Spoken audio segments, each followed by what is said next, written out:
Coming Down is proudly sponsored by Colorado Ganja Gear, high-quality, artistically inspired herb grinders.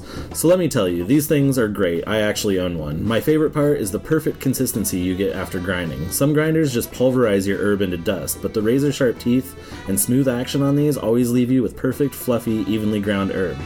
The craftsmanship is top-notch, made from aircraft-grade aluminum to guarantee you won't get metal shavings mixed into your herb. But the best part, truly, is each grinder features original artwork created by Colorado artist Lori Beatty. She creates unique mandalas that are laser-etched into each magnetic lid. And each grinder comes in a silk bag and has free shipping. So just go to etsy.com/shop/Colorado Ganja Gear and enter the code Coming Down in all caps for $5 off, or go to the show notes for this episode and follow the link. Thanks and enjoy the episode. Hello, friends. Welcome to Coming Down. My name's Nathan. I'm sitting here with Matthew. Good day, everyone.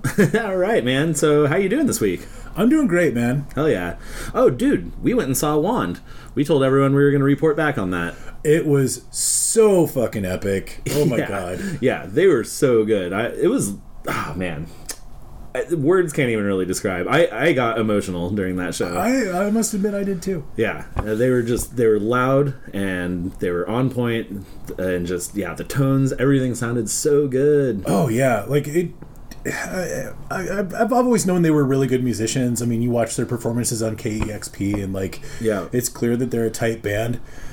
But I don't know, man. Maybe this was just a night when they were particularly on point, or maybe they're just that good. But, they were very tightly meshed, and it was impressive. Yep. They just had their volumes and their tones just dialed in. I mean, props to the sound guy probably too. Oh, that too, yeah. Yeah, it was excellent. But the highlight of the eve had to have been the very end. Exactly. So I had read recently on their Reddit AMA. They did an AMA on Reddit that the bass player really likes playing Magic, and as many know, we play Magic. And so we brought 2 wand cards. Yes, we did. A transmogrifying wand and a chaos wand. Both in the same set. Yep. And we had, actually, Ricky and I had talked about this earlier. She asked if I thought that he had signed a wand before, and I said, surely he had to have, right? Absolutely, yeah. People know that he plays Magic. There's no way we're the first ones to think of that.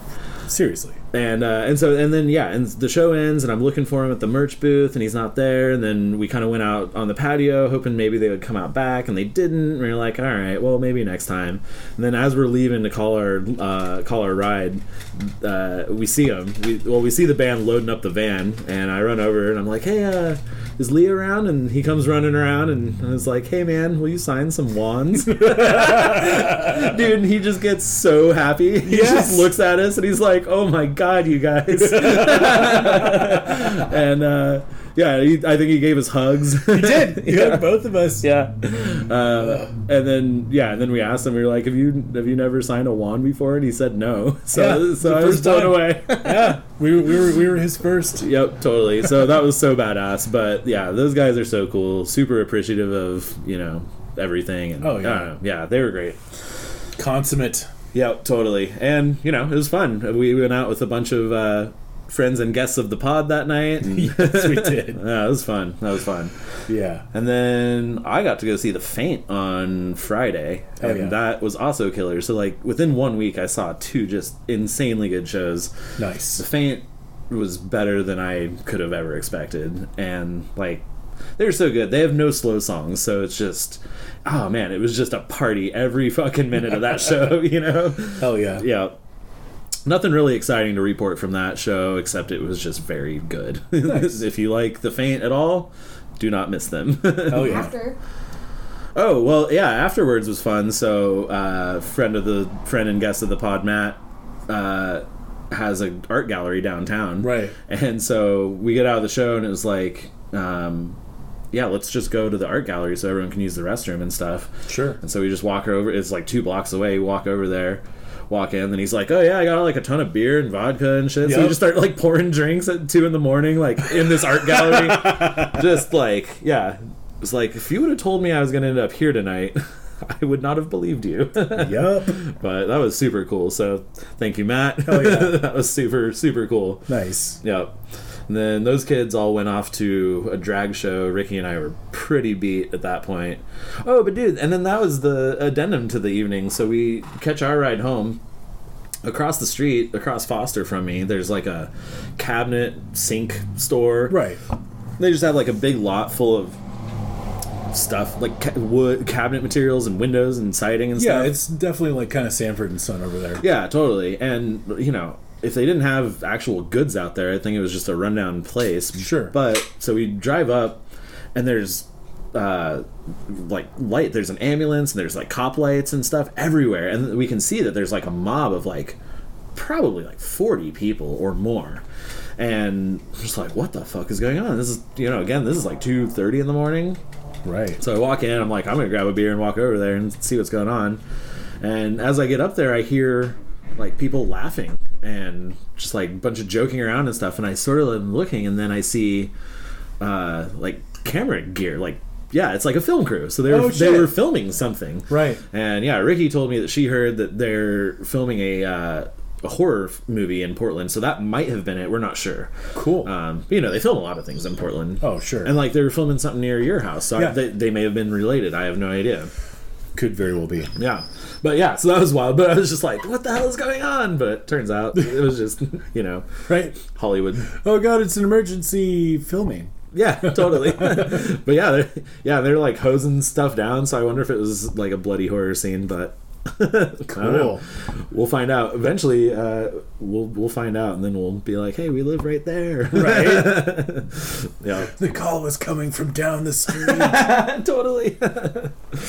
Yeah, anyway, I don't have anything else really to report. I've just been having a real good time catching some live music this week. Hell yeah. Yeah, the Juan show is definitely the highlight of you know, my last little stretch here. Other than that, it's just been working stiff. The usual grind. Yeah. Yeah, I feel it, man.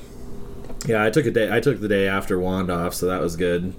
Or no, yeah, totally. I did too, but that was just purely medicinal. Yeah, totally. I went a little too hard at Mississippi Studios. Yeah, well, it's a good place to party for sure. Oh yeah, that patio is gorgeous. Oh my god. Well, and that was the thing, is after the show, it was just like, of course I'm gonna drink some more Crux and hang out on this fucking sweet patio. Yeah, totally. It's fucking nice and warm. It's like, you know? Perfect night. Yeah. Oh, it was glorious. Hell yeah. It was great. I regret nothing, but the next day was definitely a little rough. Yeah. Yeah, I definitely rallied and still went out and did a couple things, but boy, yeah, it took me a minute to get moving. Fair. For sure. But yeah, well then I say we just get into it. I will preface this once again by saying many things on this show are real. This one is alleged. Just gonna make that fucking crystal clear. Yes. And you know, let's just put forth the notion that any stories that we might tell where felonies are committed, it's purely for entertainment purposes. Absolutely. So all alleged, all you know, just for your enjoyment, dear listener. So yeah, that's all I'll say about this one. I'll let you get into it. I think we mentioned that in the episode as well. So just want to really hammer that home. But yeah, so and I guess I should say, okay, merch, I swear to God, is coming soon. Fucking, I swear I have it. I'm actually still just waiting on production for the buttons, and so as soon as those are in my hand, everything's getting mailed out. Shirts look gorgeous. Shout out to Nick. And what's his business name? Studio Sign Company. Studio Sign Company. We'll put links to his website in the show notes. The screen shirts look incredible. Hell yeah. So we should, however, put out a disclaimer that Nick doesn't typically do screen printing. He will on occasion. Correct. But his and I'm sorry, screen printing on T-shirts. His big deal is signs. If you need signs, if you need window glazing, if you need gilding, yep, this guy's your man. Yep, for sure. So yeah, huge thank you to you, to you, Nick, to you. Huzzah! Yeah, so all that stuff, all that cool merch you can get through our Patreon. Head over to patreon.com/comingdownpod. If you want to chip a few bucks, you'll get some cool stuff from us, as well as bonus content. We got to record another bonus ep for this month, too. So I like it. Yeah, I'm ready. Yeah, Dude, I'm fucking loving this bonus format. Me too. Yeah, so we'll get down on that soon. Beyond that, if you want to check us out, go to comingdownpod.com. That's got the links to everything. That's where you can hit us up on Twitter at comingdownpod. You can email us, comingdownpod@gmail.com. Those are the best ways to communicate with us if you want to be on the show or if you just have anything you want to say. Love to hear from y'all. That website also is going to have all the show notes and all the links that you're going to need for any relevant episodes, as well as links to be able to find us on all the platforms: Spotify, Google Play, Apple, YouTube, all that good stuff. If you want to leave a rate and review on Stitcher, we would love you for it. Damn straight. And beyond that, let's go.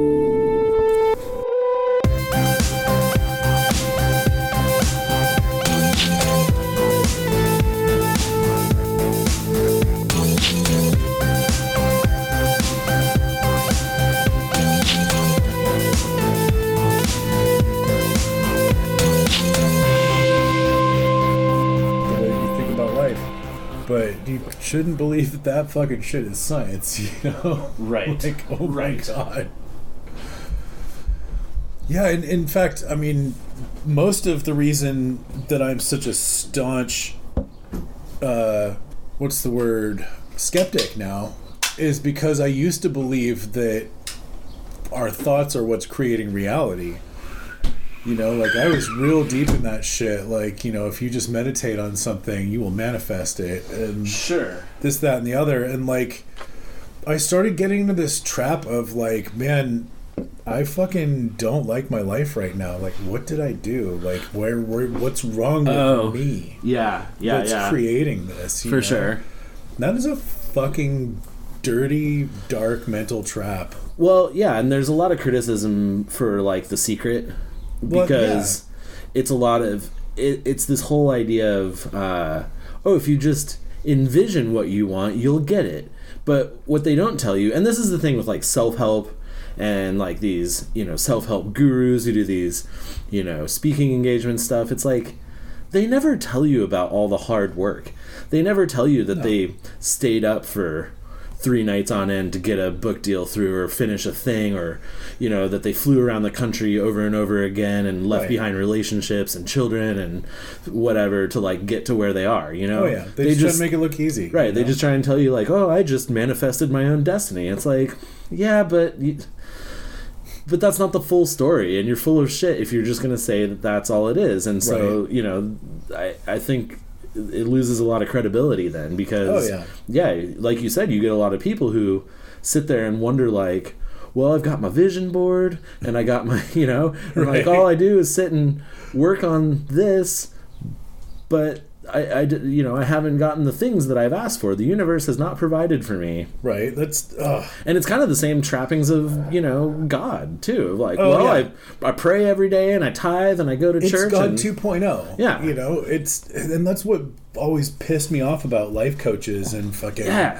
all these lifestyle gurus and shit. Like, it's all a bunch of fake bullshit made to make people think that your life is better than theirs, so they'll listen to you, you know? Right. It's fucking ridiculous. No, and I mean, I think that there really is truth to, I don't know, I guess maybe even like a karma type concept, that you do get out of life what you put into it, but that includes work, that includes your efforts, you know? So if you are shitty all the time, then you can't expect people to be cool to you, you know? Oh, yeah, I mean, well, like, you will just receive shitty treatment, you know? Like, you know, somebody who goes through life being a thoughtless asshole doesn't usually get a whole lot in return, you know? Right, totally. Unless they're just fantastically lucky.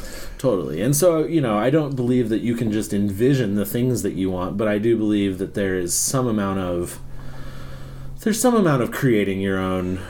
Oh, sure. Your own destiny of setting yourself up for success, like enabling yourself, and positive thought has a lot to do with that. Well, and that's the shitty thing about these fake ass life coaches and fucking, you know, gurus and stuff, is that there are real people who actually understand this kind of thing about just having a positive mental attitude and, like, you know, visualizing the things that you want, and you know, like Will Jonathan, you know, read Will Jonathan, everybody. Yeah, seriously. Fucking, he is trying to map map that for people so that you can feel good about yourself and think good things about yourself and get the things that you want out of life without being a cheesy fucking dickbag, you know? Like, yeah. You just, like, and it's all just about, like, you know, not being so fucking down on yourself all the time. Right. And, like, trying to cut that out of your life and getting on with it and using that time for something better, you know? Totally. And I think a lot of self-help has good intentions, because I think at the core that's what they're trying to tell you, is that,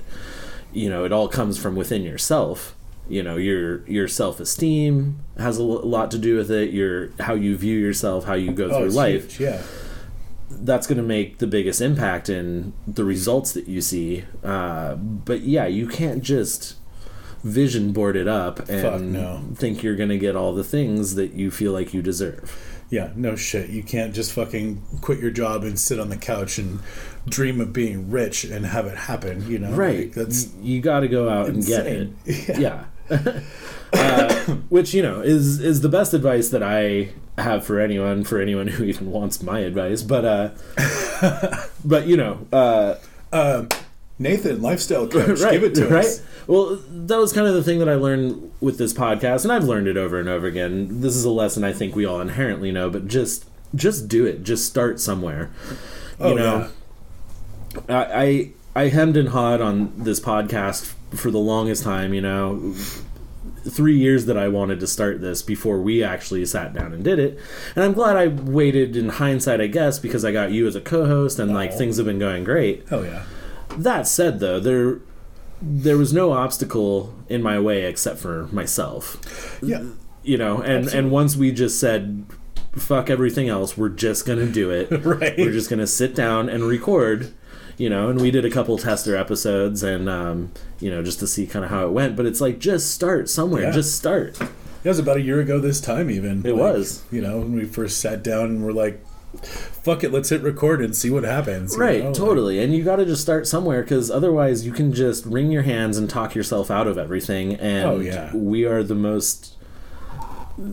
the best at self-defeating. I don't understand why it's programmed into humans, but like, we will just self-sabotage to no end. I mean, I do it constantly, and I watch other people do it constantly. It's insane. Especially when you're doing well. Like, I have a friend who broke it down so succinctly. He's just like, yep, you know, like, got no problems. My job is great. Just got a new car. Like, my sex life is fucking better than it's ever been. Just wondering how I'm going to fuck it up right now.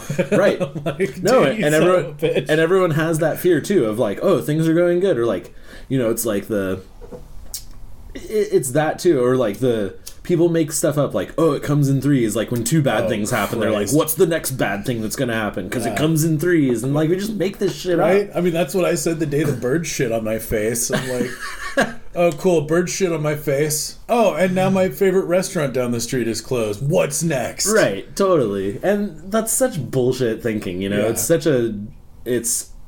Oh, man, you're just not going to get anywhere with that line of thinking. Oh, hell no.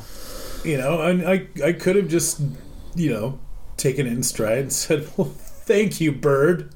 I mean, that's a lucky thing. Continued having a great day. It's a rare thing to happen. That's what a lot of people have told me. They're like, you know, what are you got to calculate the odds. And I'm like, yeah, that bird is a fucking sniper, you know? Yep. Like, plus, also, those birds, they shit all over everything under those power lines. Like, oh, yeah. Where were you? Like a block from my house. And, like, there's just this strip where if you park your car there, they're going to paint it, you know? Oh, yeah. And apparently they've decided that the sidewalk's fair game now, too. So yeah. I just got to know that, you know, step onto those birds' turf, you might get tagged. Yeah, totally. Dude, I had to change my walking route downtown in the morning because there's just crows everywhere downtown.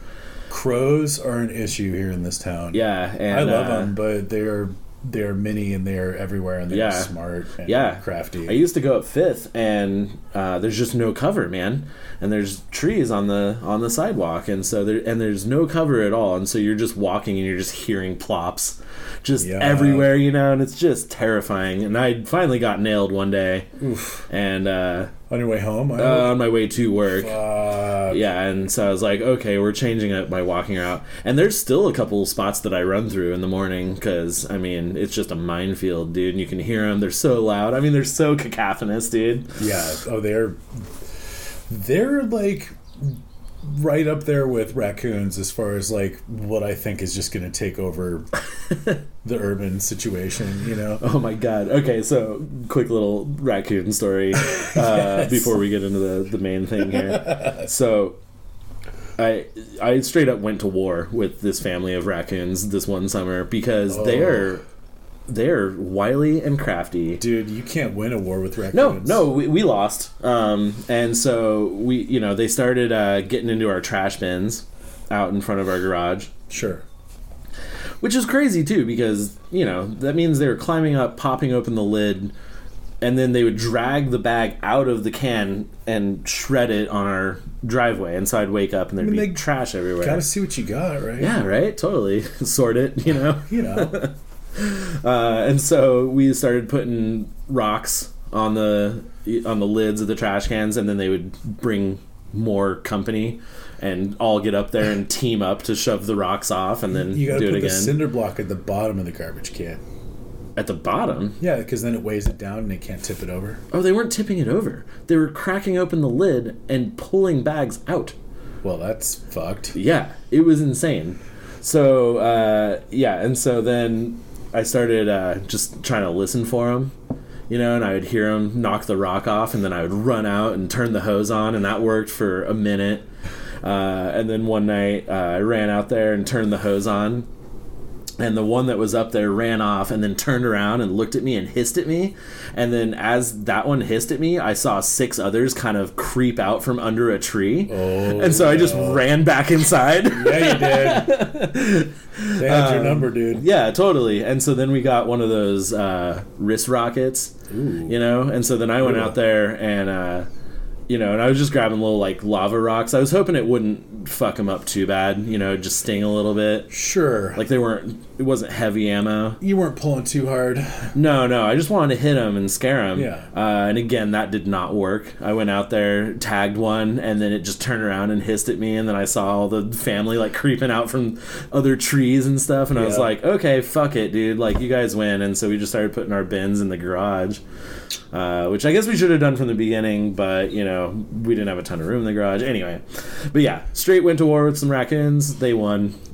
Yeah. As they always They scared do. the hell out of me. They were totally mounting an offense against our house. Oh, yeah. There's just no way to win. Like, they will squirrel into any place that you can... Well, and they started bringing numbers, Yeah. It's like it wasn't just one or two. They had the whole fucking clan, dude. Oh, yeah. they got all kinds of fucking weird-ass rabies and fucking mange. Yeah. You do not want that type of shit getting anywhere near you. No, you don't. All right, so I'm going to tell this story. This one's been one I've been wanting to do for a while.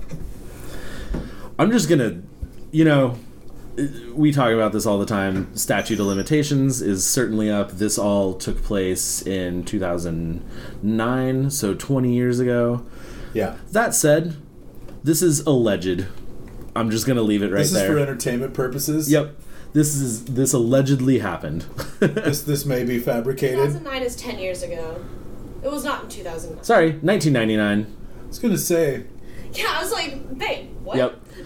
The year of the Matrix, as I like to call it. So in 1999, I went to Burning Man for the second time, and Rainbow Gathering. Nice. Yeah, and I might have. Oh man, we gotta get you to tell some Burning Man Man stories. Just got back from Maui that year too. Like 99 was a fucking heady year. I'm just saying. Yeah. Some shit was happening that year. Oh yeah, for sure. I mean, that was just post the height of the acid boom. And so at least in Fort Collins, the acid had dried up. But as previously mentioned, you can reference, I don't know, a few episodes ago, the Shitwater episode. The acid had dried up, but we found this mushroom connection that was insane. So it was this guy in Boulder. He clearly had, a huge room because he was supplying us with quite a fat amount. I mean, if I remember right, we were picking up about a pound a week from this guy, and pretty much slanging them in town, although that started sort of drying up a little because people can only do so many mushrooms, right? You know? Exactly. So people were kind of like, okay, man, like, yeah, good to know I can get mushrooms whenever. And so the sales dried up a little bit. So then we decided. So I'll use first names. It's fine because again, this is all alleged. Indeed. So my friend Pat, he was from Grand Junction, which is in southern Colorado, and just a little brief history on Grand Junction. It's a weird, it's like a junction city. It's in southern Colorado, so it's kind of the path. If you're going north to south, like, you hit that spot. If you're going from like Denver to New Mexico or whatever, you definitely hit that spot. If you're going east-west through southern Colorado, you hit Grand Junction to go to Vegas, because you kind of get to the bottom of the Rockies at Grand Junction, and it's all like mesas and plateaus down there. And it also kind of has high desert climate and everything. But the crazy thing was, back in like the late 80s, early 90s, ExxonMobil was going to drill the Grand Mesa. Oh, shit. And they had full plans to do so, had basically worked everything out. And so the city boomed, or the town turned to a city, and it boomed, and they built shit tons of real estate to house all of these ExxonMobil employees, because they expected thousands of people to flood this town. Oh, shit. And about 3/4 of the way into this operation, they realized there wasn't enough oil in the Grand Mesa, and they just called it. They were like, fuck it, we're not coming here. And so then there was just real estate everywhere, and all these like single family homes that were not selling. Oh, fuck. And so it was weird. So it's this big sprawly city with a really low population. And there's a college there that's picked up in years since, so I think they've been able to sort of fix their imbalance. But at the time, it was just this weird, sprawly ghetto with really nice real estate everywhere. Damn. Were there like squatters and like... Yeah. people... Oh, yeah, totally. Okay. And you could rent houses for nothing, you know? Right. I mean, and this is the 90s, so rent was cheaper, but you could rent, 5-bedroom single family homes for like $500 a month or something. Just some absurd amount. I can't remember, but it was ridiculous. That's insane. Yeah. Because all these contractors and people were, and landowners were just trying to recoup costs for investing in a thing that never came to fruition. So it was just a weird ass town. And that also meant that there wasn't an influx of new people, so it was still just kind of a backwoods town that was big, that like pretended to be big. But it was a town. It was a small town. Big on paper. Yeah. So my friend Pat was from there, and he had some friends that he grew up with who were into doing drugs, and he was like, you know what? We could take these mushrooms down there and make a fortune. We could sell them for triple what we sell them here. Jesus, how much were you selling them for there? Okay, so if I'm trying to remember my numbers, okay, so we were selling 8s for 30 in Fort Collins. Ooh. So we were selling 8s, okay, maybe not triple, but double, I think. So we were selling 8s for like 50, 60. My God, man. Yeah. And again, I don't remember the numbers, but it's like we were getting pounds for $400 or $500. I was gonna say, yeah, because I remember how much we were getting ounces for. I mean, sorry, not ounces, quarter pounds, and you couldn't sell a bag of mushrooms for more than $20 in fucking Oregon. In Oregon, for sure. In Colorado, it was a little different because we didn't have the natural. If you were getting mushrooms, they were probably coming from Oregon or they were being grown in a lab somewhere. And so we were getting lab mushies, and they were strong too. They were really, really good. Fuck yeah! And everyone liked them, and so that helped. But yeah, and I don't remember the exact numbers, but we were making hand over fist. It was just, it was fucking robbery, dude. Yeah, because I think it was pounds for $500, and then we'd go down and sell them in 8s. or minor discount on ounces, you know, but still selling ounces for a few hundred or whatever. Right. And so it's just like, we're just making insane money. So this didn't last long. Broad strokes on this didn't last long because it was sketchy as fuck. Sure. Transporting mushrooms, it's a 4-hour drive over a pass. One of our friends, so you had to go over Vale Pass, and you're going through all these little backwoods counties and towns. One of our friends had already been pulled over in Eagle County and busted with an 8th on him, and he served time. Like, they threw the book at him. Like, first offense, and he served time for that 1/8, like, felony offense. So we already knew the risks involved. And so we only did this a couple times. Maybe, I want to say 3, maybe even 2 times. But it didn't matter because we made a ton of money the couple times we did do it. But it was also sort of the same thing, too. By the 3rd time we went down there, we weren't selling much because we had flooded the town. Right. And, you know, people were still sitting there like, shit, dude, I still got an ounce from last time you were here. And we were like, fuck, okay. So I want to say that this is the 2nd time. I want to say the first time went super smooth. We just ran down there. We sold out in like a day. Right. Came back with like a wad of cash, and we were like, cool, let's do this again. And so we did. And so this is the tale of the 2nd time that we went. So we decided, so it was me and Pat, and our friend John came with us because he had heard about the first time. He was like, well, this sounds fun. Oh, nice. Just a groupie for the adventure. Yeah, dude. Yeah, and he was like, you know, I think we were gonna kick him a few bucks just to be there with us and help us. Maybe shed the driving or something like that. Yeah, that. Totally. And, you know, whatever. We were just like, yeah, come with us. This will be fun. What could be better than committing a federal crime? Yeah, totally. I would like to be your accessory today. Yeah, that's pretty much what it was, which, yeah, in hindsight, I'm not sure why he did want to come, but I think we maybe enticed him with some dollars of like, hey, you help us like weigh out, you help us manage everything while we're there, because, you know, it was a lot to soak in, and I'll get to kind of why it was. Well, you're like, let's move you from accessory to accomplice, you know? Yeah, totally.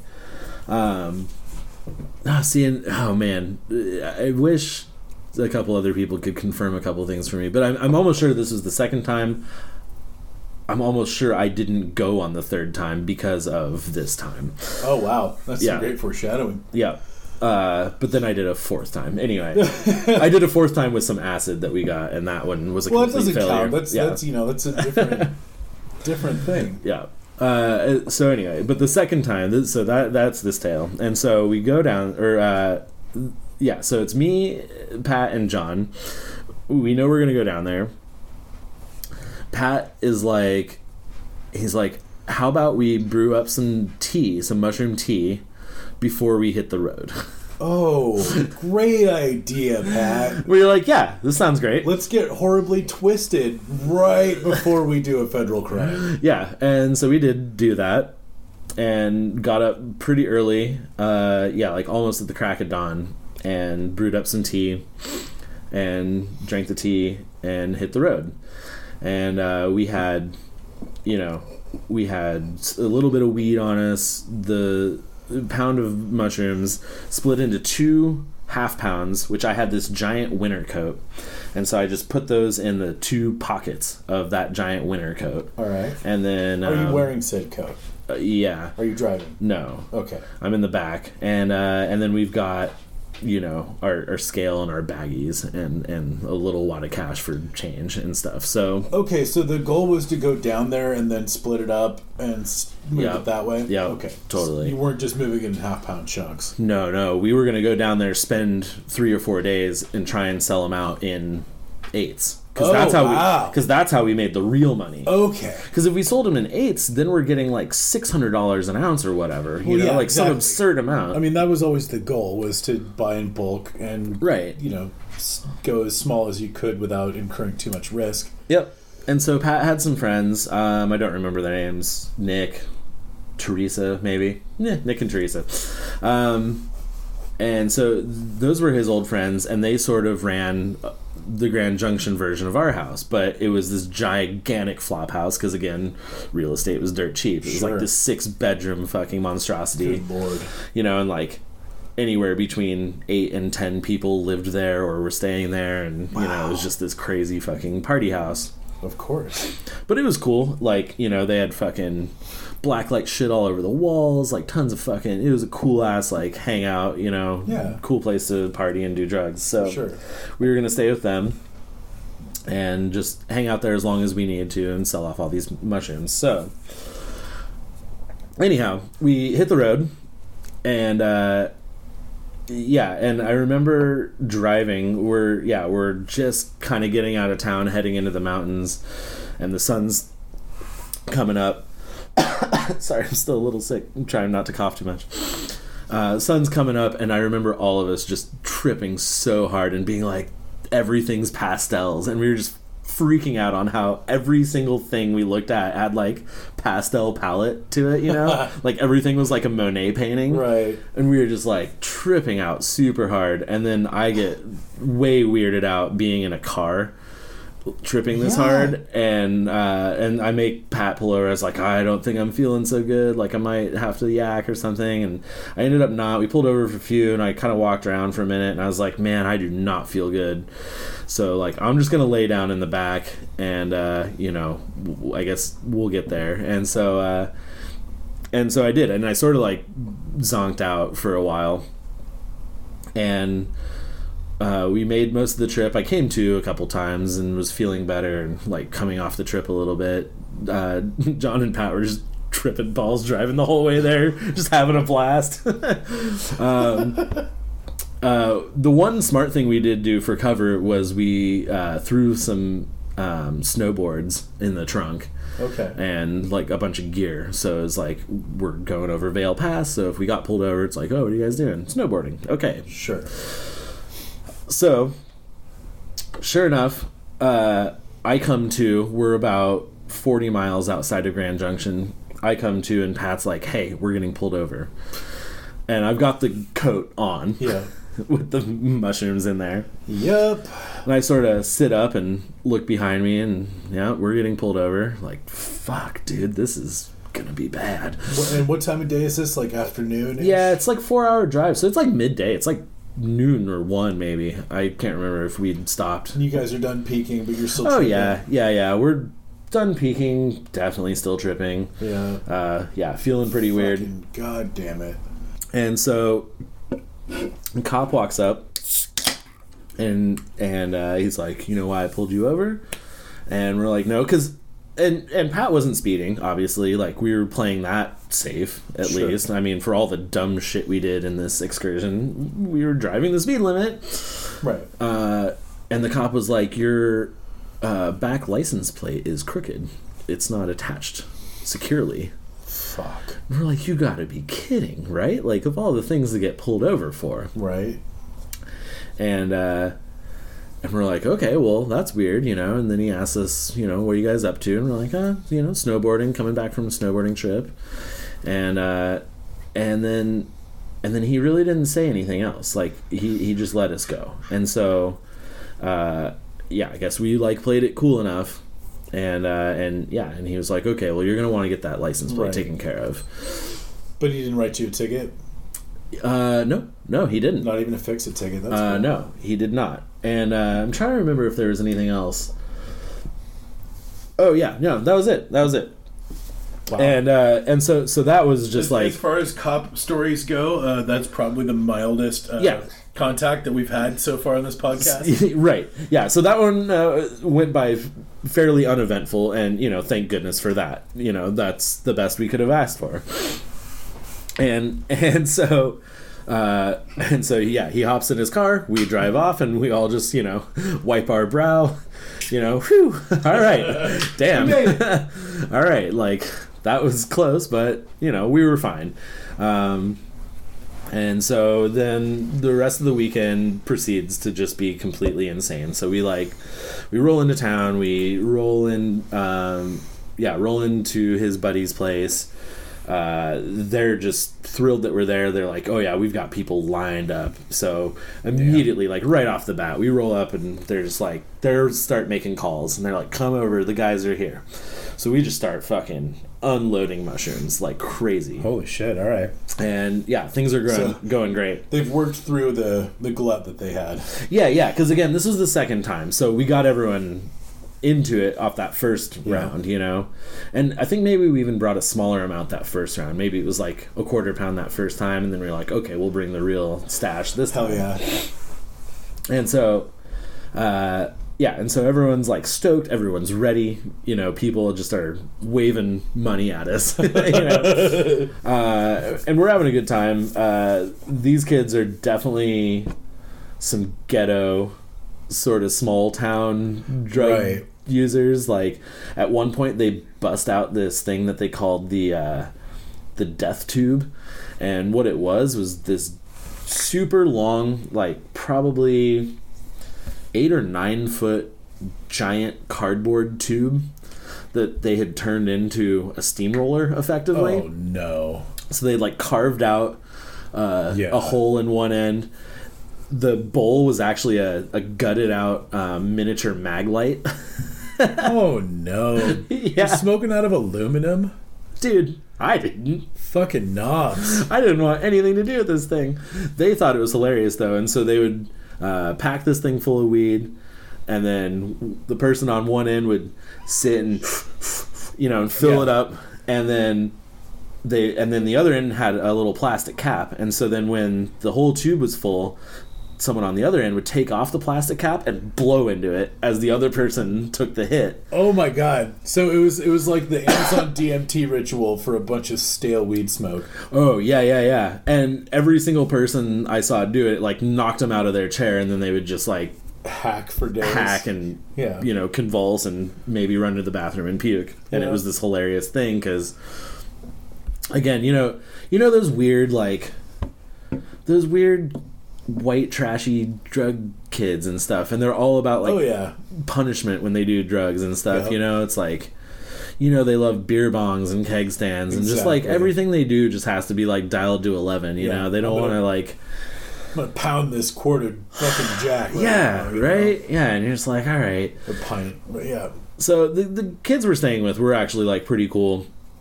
The tertiary people, the satellite people, were not that cool. They were definitely not our speed. Hey man, I grew up in a small town with a heavy white trash population. Yeah, and there was Lapine next door. So and like they're everywhere. In Fort Collins, I found myself at houses with people like this too. Just they just want to be hardcore and.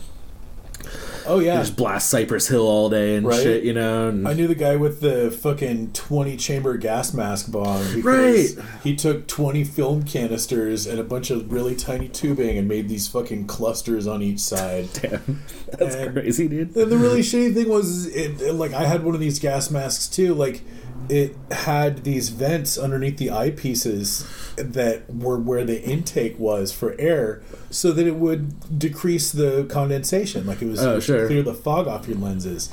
But if the smoke is what's coming through there, then the smoke is what hits you in the eyes. Yeah. Oh god. So like you had to close your eyes if you were hitting the gas mask bong. And what's even the point then? You know? So yeah, it was. I know what you mean. Yeah. So, but that night we ended up having a good time. We ended up taking some mushrooms with the kids once the sales died down. Sure. It was really fun. So you took more mushrooms after you'd been on tea all morning? Yeah. Or maybe it was the second night. Maybe it was... because you guys were there for a few days. Maybe we did the first day of sales, crashed out, and then the second night... Once the sales winded down, we did another round. Actually, I think that is how that went. Okay. And that was a really fun trip. I remember at one point, and again, they had like blacklight posters up everywhere, and just like, it was a big, huge place. They had a lot of property and like a big lot you could go wander around on, and like we were having a good time. At one point, we were like laying in this girl's bedroom and had the ceiling fan on, and she had blacklight shit everywhere and like black lights on, and we had these glow sticks, and we were just chucking them at the ceiling fan, and then like the ceiling fan would hit the glow stick and fire it off in some direction. And, like we were just fucking just like having the best time doing that for hours on end. And sweet. Yeah, I mean, so like it was a really fun night, and so we tripped out that night. The next night, things start getting a little weird. There are apparently some like juggalo gangstery, like wannabe gangstery small town thugs that didn't know we were in town. This was completely unrelated to us, but they had beef with somebody staying in the house, and so they started driving by the house and throwing like bottles at the front door and shit. And so everyone in the house is like arming up. Like no one had guns, but people are like grabbing like steel vacuum tubes and like weird like all the knives but like dude just like sets a ton of knives out on the table at one point. It was like, everyone grab one, and it was just like, oh, that escalated quickly. Yeah, and so we're all just like weirded out, and you know, and it's all like some weird personal thing. Again, they weren't trying to like rob us, they didn't know we were there, but we were like, they can't find out we're here. Like we don't need any of this. And so we're even contemplating leaving, and they're like, I was gonna say, why don't you just leave? Well, because these dudes are actually like rolling around this house, so we didn't even really want to like go out of the house. That makes sense. So we just sort of like posted up, and again, there's 8 or 9 of us in the house, and everyone just sort of like armed up, and so we're all just sort of like sitting there like, like ready to fucking, like, if anyone comes through that door, you know. Oh my god. And so nothing ever came of it. Yeah, I was gonna say, meanwhile they're just being punks and fucking doing minor acts of vandalism. Yeah, but nothing ever did come of it, but it was certainly tense, and it was too tense for us. We were like, no, we got to get the fuck out of here. Especially after you've had this fucking carefree mushroom vibe going for a couple of days. Right. Like, that's gonna really set your teeth on edge. Right, totally. So then it became clear. It's like, okay, no, we are getting out of here. We're leaving tomorrow. We hadn't sold all the mushrooms yet. We had 2 ounces left or whatever. We were like, fuck it, dude. We're leaving. Yeah. The kids that we were staying with, they were growing some weed in the house, and through all of this like weirdness that was happening, and I struggle to even remember the full story, but basically the long and the short of it was, through all of this weirdness, that all these kids that were like threatening the house, it became abundantly clear that cops were going to be coming to this house before too long. Right. Either to the focus of attention. Either to talk to them about like the vandalism and the like potential violence that was about to go down, or maybe those kids were going to try and like rat them out. There was a lot of concern about like what was going on and who knew what was going on in that house. Right. Between the mushroom dealing, between the weed growing, between everything that was going on, it was like becoming very clear that it was not a good place to be, and everyone was in danger of like getting popped by the cops. So we were like, cool, well, we'll take off the next morning. And they were like, well, will you take all of our like paraphernalia with us? Or will you take all this paraphernalia? And we were like, well, we're already driving back with mushrooms, so what's it to us to take a few little seedling plants? I'm showing a 6 to 10 inch motion with my hand. Plants. Oh, I know, right? Like, but this was 99. I don't know. This was 99. We were dumb. All right. Yeah, we should have just tore them out at the fucking roots and just. They're worthless. But Pat had a place he could grow them, so we were like, no, we'll take them up and Pat will grow them. I don't know. It was stupid. Yep. And then we get this like 5-gallon freezer bag just full of like pipes and little fucking like baggies of like seeds and resin scraping tools, just everything that everybody's bullshit that they don't care about immediately. Right. Totally. And so we've got that. And then at some point throughout the weekend, I think late that third night, we knew that we were getting out of there, and so we ended up trading some mushrooms at a really good deal for a bunch of weed. So we got like 2 ounces of weed. All right. So this is what we're leaving with now. Just, to recap, we've got 2 ounces of mushrooms. We've got a scale and baggies. We've got a fucking gangster roll like you've never seen, man. Just like a wad of cash. Yeah. We've got a 5-gallon baggie just full of paraphernalia. We've got 3 little tiny plants. God damn it. And then we hit the road. and we leave. Oh, and a bunch of weed. Did you mention the weed? Oh yeah. Oh, sorry. And then like a couple ounces of weed. Yep. Man, God, thinking back on this, I am so glad I'm not the dumb fuck that I once was. All of this obviously sounds so stupid. You know, I don't think I've rolled exactly that deep, but it's been close. So I mean, dude, no judgments. Like, I mean, you know, I've been there. I was 18 years old. Fuck, was I 17? Might have been 17. Maybe this is why I didn't care. Being 17 will give you a lot of don't give a fuck. Not sure why, if that was the case, I'm not sure why Pat and John didn't care, because they definitely were not 17. Oh! Anyhow, so this is what we're coming back with. We decided to pack everything into the trunk this time. So everything's kind of like neatly fitted into the trunk. Damn it, you always put it in the fucking trunk. Except for the plants. Well, okay. So I kept the plants in the back seat, because we wanted to keep them upright and not crush them. Sure. And I was like, worst case, I can shove them under the seat. The other thing that we had up front with us was the gangster roll. So in the center console, we had just the giant fucking roll of cash. Yeah.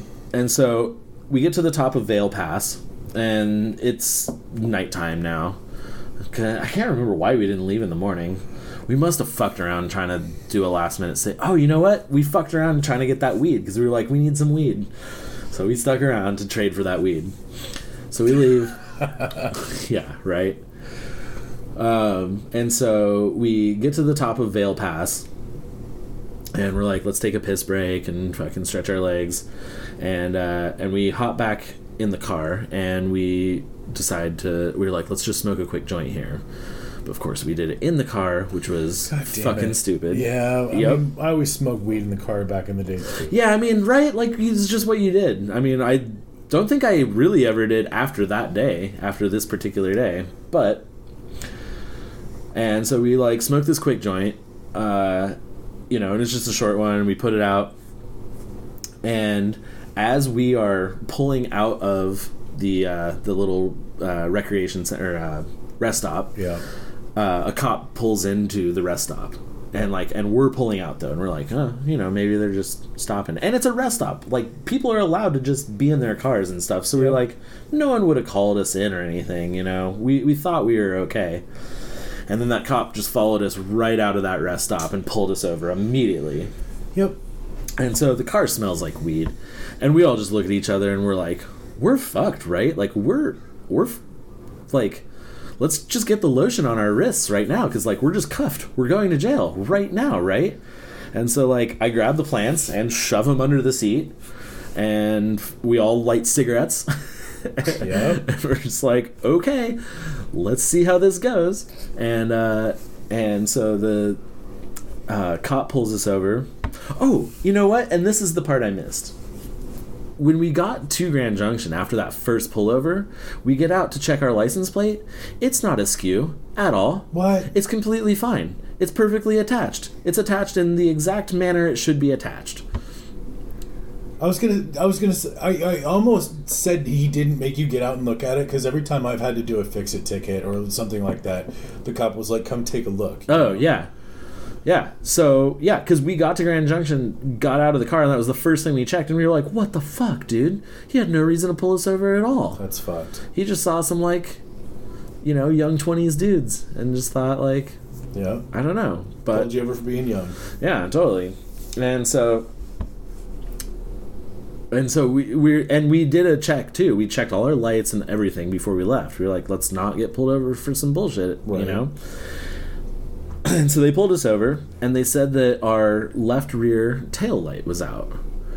And we were like, well, that's crazy, because we actually did a light check before we left. We knew we were like, we're driving over the pass. We knew it would be dark. We did a light check before we left. I'm really surprised that you would say that, officer. And as he's talking to Pat, another cop walks up to the passenger side. I'm like, oh no, there's 2 of them now. This is bad. Like, they're coming for us, man. Flanking you. And and at one point, Pat goes into the center console to get the registration out. And I just see the fucking wad of cash, and I'm like, oh no, dude. But the cop, I guess, didn't see it. Now, hold on. You guys fucking put the roll in the same place as the fucking registration? Dude, I guess. I wasn't driving. I'm throwing Pat under the bus for this one. Motherfucking chuckleheads. Jesus Christ. Yeah, dude. It was, a bunch of just dumb shit. Like, no, I look back at this, and it's just like, how dumb can you fucking be? It really is. It's fucking astounding, dude. Oh, God damn it. Like... Yeah, and so we're still just, sweating balls, and the cop tells us that he pulled us over for the taillight. We're like, that's surprising, because we did check that, right. And but we'll be sure to get that fixed. And then he's like, all right, I'm gonna have to run all your information. So he collects all our IDs and all the registration and all that stuff. And then it's the long wait, we're just he goes back to the car, and we're just like waiting for like 4 more cars to roll up, because surely he smelled the weed of the joint that we just smoked, right? Surely. I mean, you guys can't have had enough time to like wash it out with 3 cigarettes. No, I don't think so. I really don't think so. And so we're just like, all right, well, it's been nice knowing you guys. And, yeah, right. Just sort of like saying our last goodbyes, and then the 2 cops walk back up, 1 on each side, and they're like, okay, we're gonna let you go tonight. Well, actually, he didn't say we're gonna let you go. He said, okay, I'm gonna need you to get that taillight fixed. And we were like, okay, yeah, we'll do that. And then we thought they were gonna walk away, and then the cop goes, oh, one more thing. We're just gonna do a quick courtesy check. And that in my mind was like, we're gonna search your vehicle. Yeah, no shit. And then he goes, we're just gonna walk around your vehicle, have you test all your lights, and then we'll let you know if anything else is wrong with your car that you might want to get taken care of. Still fucked. But... Yeah, and we're like, okay. And so then both the cops walk around. They're like flagging us to do the blinkers, like do the blinkers, do the brights. They're just having do the brakes. Fun with you guys at this point. We're like, okay. And then comes back and goes, okay, everything looks fine. You're going to want to get that taillight fixed. But one thing, your back license plate is a little crooked. God damn it. Son of a bitch. And we're like, what? And he's like, you guys have a nice night. And we fucking drive off. And we're like, how is this possible? And so we drive and smoke so many cigarettes. Now, is there any possibility that this was the same cop from before? No, different county. Because we're at the top of Vail Pass, so this was a different county. And this is before the Patriot Act, so there's no way that the databases were connected. No, not at all. It's not like you had a note, like a flag attached to your fucking DMV record that said... Highly unlikely. Gave these guys some fake bullshit about their crooked license. Highly unlikely. I mean, these were small-time cops in small counties, so it's not unreasonable that they, call... and be like, hey, we pulled these guys over. We didn't have any reason, we didn't have enough to search their vehicle, but, if you see them out on the road again. Right. No, that is absolutely not the case. Yeah, and so we put some distance between us and that situation, pull over at a rest stop, get out.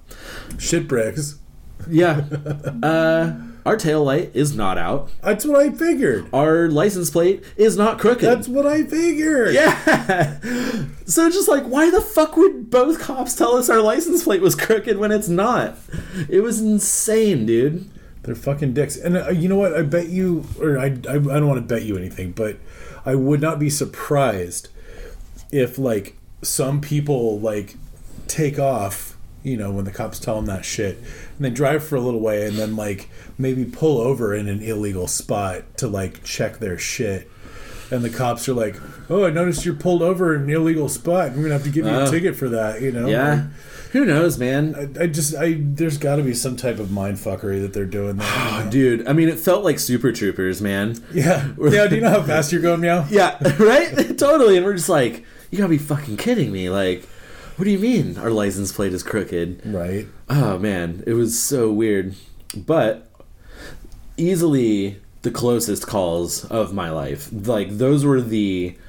I'm going to prison for a very long time. As far as what you had on the line, like, Jesus, dude. This isn't fucking hiding a pipe in your hand kind of shit. No. Yeah, I mean, and you said you were 17 or 18 at the time? I think I was probably 18 at this point. So, yeah, I mean, like, that could have easily have been, federal penitentiary time. Oh, yeah. Like I said, a friend of mine had already done jail time for an eighth. Yeah. Like, they were... Oh, yeah. Like, I would have been fun. Especially with the scale and the baggies. Like, they can pop you for manufacturing. And a lot of cash. Like, everything. At least accessory to manufacturing. Dude, it would have been awful, man. And, like, plants, that's, like, a whole different charge. Like, intent to fucking grow. Yeah. And, like, yeah. It was crazy, man. Yeah, they got you on production, manufacture, and distribution there. Right. It's pretty bad. Oh, dude, it would have been gnarly. So, somehow didn't get in trouble. I don't know. Yeah, you fucking rolled the hard 6 on that one. Yeah, dude. And look, we talk about this all the time. This had nothing to do with privilege. This was just a weird ass thing, man. There's no privilege in Vale County, dude, where there's fucking nobody. I don't know. They wanted to bust 20-year-old snowboarders, man. That was their bread and butter. So why they didn't throw the book at us, why they didn't say anything about the joint they surely smelled, I have no idea. I feel like we've definitely addressed the privilege issue here. Like, I'm not going to beat that dead horse. Sure. But, yeah, totally. But, like, I will say that it is pretty goddamn spooky and weird that, like, you didn't get fucking popped there. Like, it's insane. That's exactly where everyone gets popped, is when they pull out of the rest stop after having just smoked a joint, And yeah. You guys were the fools who had, as I've stated, the 3 stages of drug production in your fucking car. Right. So, and again, we were the prime targets, 20-year-olds that snowboard. Like, 20-year-olds that snowboard, smoke weed, pulling over on for the sure. Fucking Vale Pass, Yeah. Like, that's why you got pulled over. Yeah. So, either they were not doing their job, or they didn't care, or, like, they were just pretty dumb. Like, Yeah. I don't know. Yeah. Some crazy mix of all of those. Who knows, man? But, yeah, definitely maybe it was just some Super Troopers shit. Who the fuck knows, Yeah, totally. And I'll never really know, but that was the closest call of my life, for sure. My God, dude, yeah. Your life could have taken a fucking hard right turn there. I may or may not even be sitting here right now. I don't know, man. Like, yeah. It's crazy. It's crazy. You could have a fucking weird little teardrop tattoo. And, dude, right?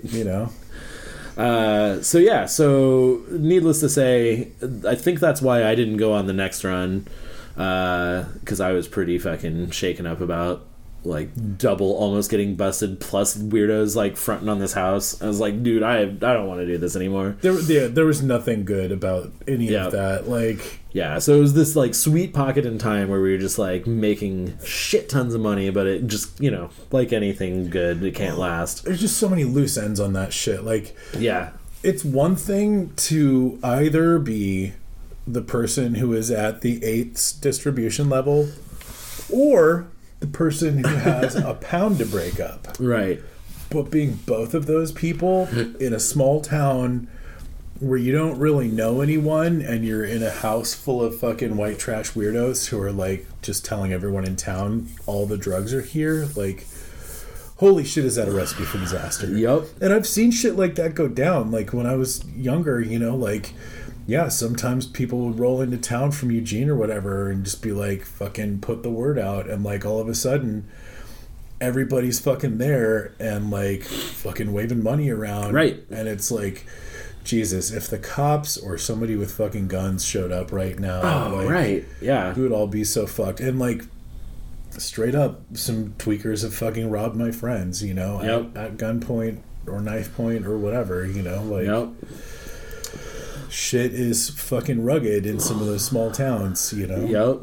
So it's a good thing that the loose lips didn't sink your ship, and that those cops fucking let you go. You know? I mean, yeah, something was shining on us that whole weekend. I mean, from start to finish, there's no reason we should have pulled that thing off, but we did, and it was good. But it was a clear signifier of like, hey, this isn't gonna be just a walk in the park. Like, we gotta approach this much differently if we're gonna do it again, which we really didn't. Again, I think some other people in the house did go do another run. I did not until a little bit later, and then we did take a vial of acid down there, but everything had changed. Like, that house had broken up. The couple that we were staying with had broken up, and like I think the girl had more of the hookups, so we went down to try and sell this vial of acid and didn't sell hardly any of it, right? And ended up just taking a bunch of it and like hanging out with the friend down there for a weekend, which was fun and everything. That was fine, but so that was real quick beginning and end of all of that, right? You guys never tried to find like 2 or 3 people who you could just fucking drop some chunks on, and like you never had any fucking minions? I think we were going to try and work that out with those kids down there. But it just got too hairy too quick. But it got too hairy too quick, yeah. Yeah, that's fair. Yeah. And actually, I almost want to say we left them with like an ounce or two to come back and pick up. I almost want to say we did do that. Although they shipped us off with all of their stuff, so I don't remember exactly.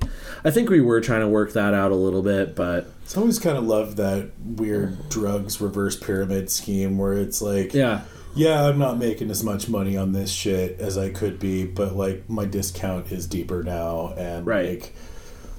Fuck it, the risk is way lower by me just fucking... giving it to 3 people, and like you guys do all the legwork, you push all the small bags, and exactly. I'll just collect big chunks, and and meanwhile I'm basically smoking for quarter price instead of half price, right? I never really was that person. I was always the small bag guy. And, fair. That was most of my career too. Like right at the end when it was quasi legal here, and like there was a lot of medical running around, but we hadn't hit recreational. Like I was like helping some people out with finding connections, but not really being either of those people because I'd pretty much lost all of my market, and also I didn't have any means of production, so who really fucking needs a middleman in that market, so it was more just being like, oh hey, I have a friend who, and you're my friend who, why don't you guys hang out, right and in the meantime, like getting really high and getting some shit kicked down or whatever, but like fuck man, anymore that game just doesn't even exist. No. And that's all I ever wanted in any of my like drug dealing excursions, was just enough to like pay for personal stash and like maybe pay a bill here or there, but like I never got in deep because I knew what it meant if I got in deeper, if I started working with larger amounts. And I mean, look, foreshadowing, I did get robbed at gunpoint. Fuck. I fucking got home invaded, and that's a whole podcast that, I'm sorry to hear that, dude. Yeah, that's a whole other podcast. So, I mean, we'll just foreshadow that there. And, that shit sucks. That's probably one of the crazier, like, stories of my life. And so I've been kind of waiting to make sure I tell it right, but it's coming soon. Well, and that's one of the reasons why I'm glad I'm not wrapped up in any of this shit anymore. Is like, dude, somebody could gank my personal stash, and I might be out like $100 or something. But like, dude, like having somebody else's gear in my house that I'm trying to work for them, and like fucking having it actually being worth a lot of money that's not mine is just this weird kind of stress, when like that if you get robbed you can't go to the cops, and like you have no recourse, and even if the people who rob you don't rough you up, like shit man, maybe the dude who fucking is like 2 steps down the line who actually technically owns the gear might have some fucking problems with that shit. Oh yeah, you totally. Never know. I mean, for the most part, it's a fucking super chill industry, and like everybody's either a hippie or a fucking laid back person. For the most part, fucking weed or whatever. But like, fuck, you never know, man. Nope, you don't. And it was always this chain of like fucking on the cuff kind of shit, because that's just how stuff moved, you know. Yeah. Yep. No, I'm happy to have left all that stuff behind long ago. So yeah, me too. You know, fuck that. I'm happy that I can just, you know, buy weed legally when I want it, and exactly. You know, well, I really hope that people in other parts of the country are taking note right now, because it is no longer a criminal issue here. Like, kids in high school can't get weed without an adult hooking them up. And that didn't used to be the case. I mean, I'm sure there's kids in high school who fucking still sell weed, like kids whose parents grow or whatever. But like, dude, that it used to be like, if you were an adult and you didn't know where to get weed, you would ask a high school kid. Like, I knew plenty of fucking stoners back in the 90s who were like in their 40s who were like, man, I bet you know where to get the good shit. And I was like, well, yeah. Right? I fucking smoke dirt weed. And they were like, fucking hook me up, dude. And like, that was weird, you know? Right. That does not happen anymore. Yeah, so I'll kind of leave it on one little thing, just a recommendation for everyone to check out. And I'm looking up the guy's name, so I'm just gonna... Oh, God, what is this fucking guy's name? Okay, so this guy's name is Johan Hari. He is a historian who has a book out that's all about addiction, and he's also a historian on the war on drugs, not just in America, but in Mexico and other countries that have declared wars on drugs. Right. Yeah, so it's fascinating, and I implore everyone to look into his shit. I haven't actually read his book, but he did a cast with Rogan, and he's been on. God, I can't remember. I think he might have even done some stuff with John Oliver recently. Anyhow, he has a lot of really fascinating things to say about countries that have legalized all drugs and how it's just ended violence surrounding drugs because there's just no reason to anymore. And like literally the fact that, you know, so apparently America, I'll get a little of this wrong, so like don't quote me exactly on this, but back in the late 70s, before we started our war on drugs, we wanted Mexico to declare a war on drugs, and they refused. And so we essentially like blackmailed them and said, like, if you don't do it, then, you know, we're going to empower your cartels. And that's effectively where the cartels came from. And it's fucking crazy. So... And I bet you that was like the CIA or some shit like that. Yeah, it was. Yeah, our clandestine organizations are just the worst. Yep. So, so it's crazy. So just, you know, look into that. And yeah, I mean, just take that away from all this too, that if drugs were legal and regulated, we wouldn't see the problems with violence. And we also wouldn't see the mass incarceration that we see of effectively nonviolent criminals. Absolutely. You know, I think there's a whole other host of problems that you deal with as a society when you make that decision. But I think that outweighs the benefits you get from it. There are plenty of communities on this planet that have made drugs completely legal here in our modern times that aren't suffering a plague of fucking addicts. Like, addiction actually goes down when you legalize drugs. It does, because then you can treat it more sensibly too, and you don't like what's the fuck, man? Drawing blanks on words. You don't alienate people for their addiction. Well, you get to offer more reasonable treatment and more open treatment, right? And you know, and you're not just treating people as criminals, and then and then they feel bad about themselves, and that's the number one cause of addiction is depression, and it's a self-defeating loop. Yeah. Well, and you know, when you don't have these criminal laws in place, it's not like overnight, Jim's heroin shack opens up. Like, no one's going to start producing heroin if they make it so that it's not illegal anymore. It's just that you won't be a criminal for fucking having an addiction, right? And exactly. That's the point that always gets missed in the fucking anti-drug media, is that it's we're not giving people carte blanche to fucking put drugs in the supermarkets. We're just making it so that no one goes to jail anymore for getting high. Right.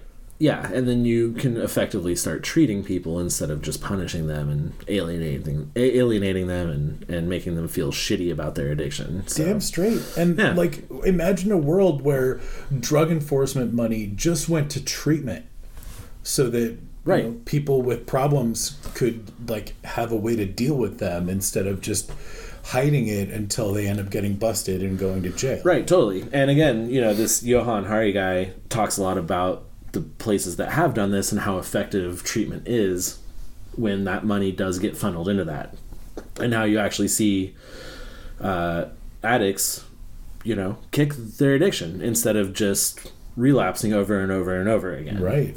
So I'm straight. Yeah, totally.